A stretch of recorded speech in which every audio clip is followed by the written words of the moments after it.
Hi, let me tell you a story about the web. At first, the web browser was just a reading tool, fetching static pages one by one as the user clicked on links. Then came the Web 2.0. This was groundbreaking as people were not only able to fetch information through websites, but also share information. Today, we're facing a new breakthrough with what we call single-page applications. Instead of loading a new page every time you do something on the website, everything goes on in the same page.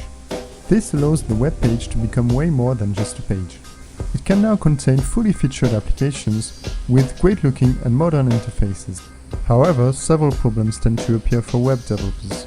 A lot of them have a tendency to create everything from scratch. This can be good, but it can lead to time loss and to a lack of homogeneity, and thus a lack of reusability, even inside a single company.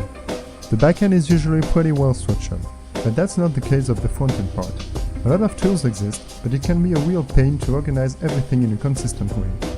The question is, do we really want to go on like this? What if there were a framework that would bring the developer real structure, even for the frontend, a way to reuse features they create, and easily share these features with others? What if? Well, we may have a solution for you, and that solution is called Smart Blocks. Take the power back and build something awesome.